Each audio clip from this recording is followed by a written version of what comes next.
दोस्तों, मूवी की शुरुआत में हम एक लड़के को भागते हुए देखते हैं जिसका नाम माइक था। वो असल में किसी से बचकर भाग रहा था और तब हमें पता चलता है कि उसके पीछे कुछ आवारा लड़के पड़े हैं जो कि उसे खूब पीटते हैं और आखिर में उसके पैसे चुराकर भाग जाते हैं। ये असल में एक आवारा लड़कों का गैंग था जिनका यही काम था कि वो रोज किसी न किसी को लूटे। यहाँ पर हमें ये भी पता चलता है कि वो लड़के हर बार माइक को ही परेशान किया करते थे और ऐसे ही एक दिन वो सभी लड़के माइक के पीछे पड़े हुए थे, लेकिन माइक उनसे अपनी जान बचाकर भागते हुए किसी जगह पर छुप जाता है। जिसके बाद वो देखता है कि उसी के सामने वाले एक घर में कोई अनजान आदमी बड़ी ही खुफिया तरीके से घुस रहा है, जैसे कि उसने कुछ बहुत ही बड़ा जुर्म किया हो। अब यहाँ पर माइक चेक करने के लिए उस घर में जाने की सोचता है, लेकिन तभी उसके सामने वही लड़के फिर से आ जाते हैं जो कि माइक को फिर से तंग करने लगते हैं।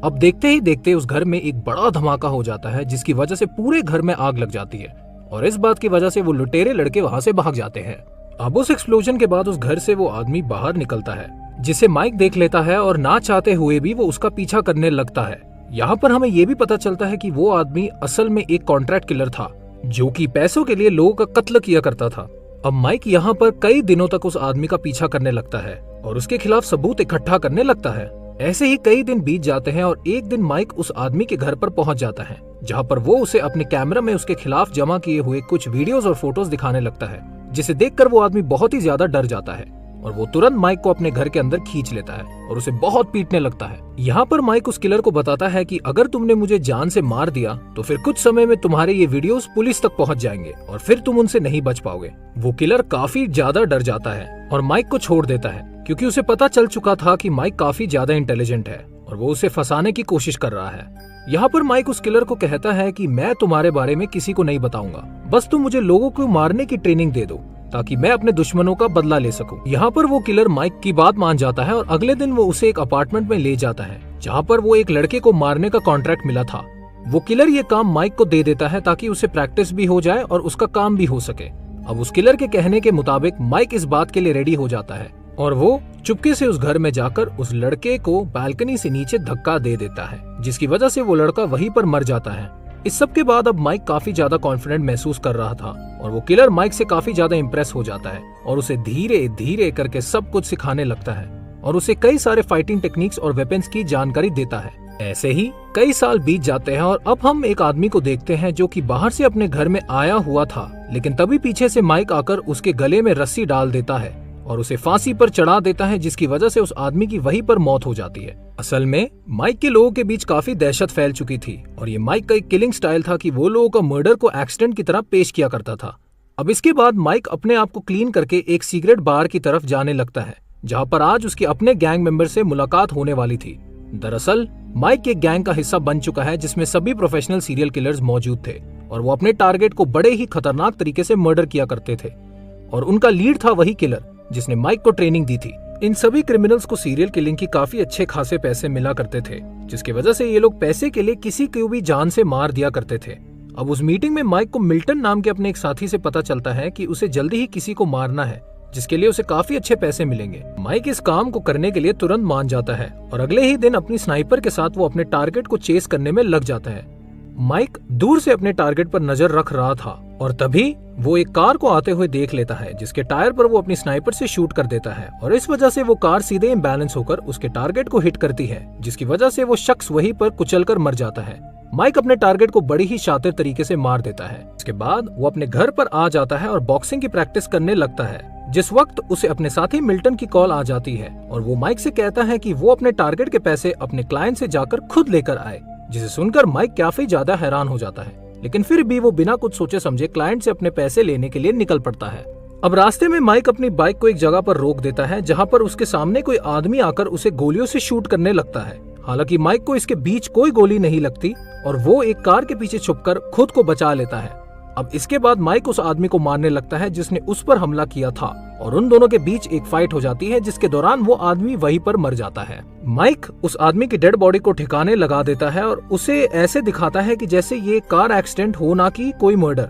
अब इसके बाद माइक अपने दोस्त मिल्टन को फोन लगाता है और उसे अपने ऊपर हुए हमले के बारे में सारी बातें बता देता है, जिसके जवाब में मिल्टन उसे काफी नॉर्मल अंदाज में रिप्लाई देता है, जिसकी वजह से माइक का दिमाग काफी ज्यादा खराब हो जाता है और वो वहाँ से अपनी बाइक लेकर निकल जाता है। अब अगली रात माइक को अपनी एक्स गर्लफ्रेंड बेथ की दोस्त चार्ली का मैसेज आता है, जिसमें वो कहती है कि बेथ की मौत हो चुकी है। ये सुनकर माइक काफी ज्यादा परेशान हो जाता है। अब अगले दिन वो बेथ के फ्यूनरल पर पहुंचा है, जहां पर वो उसकी दोस्त चार्ली से मिलता है। तब उसे पता चलता है कि बेथ उसके बच्चे की मां बनने वाली थी। ये बात जानकर माइक और भी ज्यादा टूट जाता है और वो चार्ली को बेथ की मौत की वजह पूछता है, जिसके जवाब में चार्ली कहती है कि बेथ की मौत ड्रग्स के ओवरडोज की वजह से हुई है। अब यहाँ पर माइक को ये एक मर्डर मिस्ट्री लग रही थी, इसीलिए वो बेथ के घर पर पहुंच जाता है और सारी चीजों को तलाशने लगता है, जहाँ पर उसे एक लेटर मिलता है जिसमें उस ड्रग्स का नाम लिखा हुआ था जिसकी वजह से बेथ की जान चली गई थी। यहाँ पर माइक को पता चलता है कि ये वही ड्रग है जो उसके टीम मेंबर्स मिक और मैक लो का कत्ल करने के लिए यूज किया करते थे, और हो ना हो उन्होंने ही बेथ को भी मार दिया हो।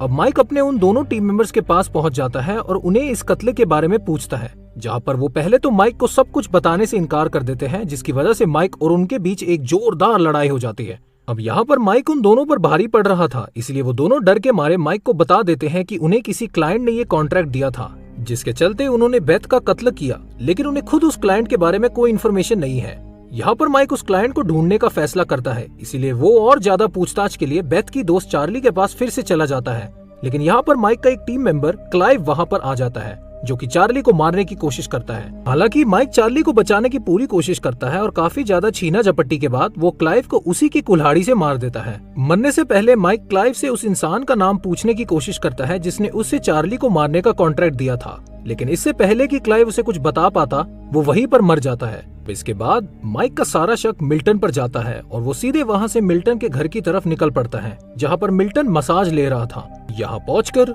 माइक मिल्टन को काफी ज्यादा टॉर्चर करने लगता है और आखिरकार मिल्टन उसे बता देता है कि उसे केंट नाम के एक आदमी ने ये कॉन्ट्रैक्ट दिया था, जिसके लिए उसे बहुत सारे पैसे एडवांस में मिले थे। अब इसके बाद माइक केंट को ढूंढने के लिए वहाँ से चला जाता है, जहाँ पर वो केंट को पकड़ लेता है, लेकिन केंट उसे बताता है कि इस सब के पीछे उसका कोई हाथ नहीं है, बल्कि उसे जिम नाम के एक आदमी ने ये सब करने के लिए कहा था। जिसके बाद माइक उसे छोड़ देता है। अब तभी वहाँ पर मिक और मैक पहुँच जाते हैं, जो सीधा उन दोनों पर फायरिंग करना शुरू कर देते हैं, जिसकी वजह से केंट वहीं पर मर जाता है, लेकिन माइक वहाँ से बचकर भाग निकलता है। यहाँ पर माइक जाने से पहले मिक और मैक को भी जान से मार देता है, लेकिन तभी उस पर उसी के टीम मेंबर्स अटैक कर देते हैं, जिसकी वजह से अब उसे अपने टीम मेंबर्स को ही मारना पड़ रहा था। यहाँ पर माइक एक बहुत ही ज्यादा ट्रेन्ड मार्शल आर्टिस्ट और फाइटर था, जिसकी वजह से उसने एक एक करके अपने सभी साथियों को मार दिया और अब वो वहाँ से निकलकर सीधा जिम के घर जाने के लिए निकलता है। जब वो जिम के आलीशान घर में पहुंच जाता है, तब वो वहाँ पर अपने एक और टीम मेंबर जेन से मिलता है, जो कि जिम की प्रोटेक्शन कर रही थी। यहाँ पर माइक जेन को भी मारने लगता है और काफी ज्यादा लड़ने के बाद वो जेन को वहीं पर मार देता है। अब इसके बाद वो सीधा जिम के पास पहुंच जाता है और उसे बेथ को मारने की वजह पूछता है, जिसके जवाब में जिम उसे कहता है कि बेथ ने उसके काले कारनामों का पर्दाफाश किया था, के पास इस रिलेटेड के सारे सबूत मौजूद थे, जिसकी वजह से उसे बेथ को मरवाना पड़ा। अब ये चीज सुनकर माइक को और भी ज्यादा गुस्सा आता है और वो एक तलवार से जिम की गर्दन काटकर धाड़ से अलग कर देता है, जिसकी वजह से जिम की मौके पर ही मौत हो जाती है। दोस्तों, इसी के साथ ये मूवी यहीं पर खत्म हो जाती है और हम देखते हैं कि कैसे माइक, जो कि खुद जुर्म की दुनिया का एक बेताज बादशाह बन चुका था, उसे अंत में अपने ही टीम मेंबर्स को मारना पड़ रहा था, क्योंकि उन सभी ने उसके साथ गद्दारी की थी।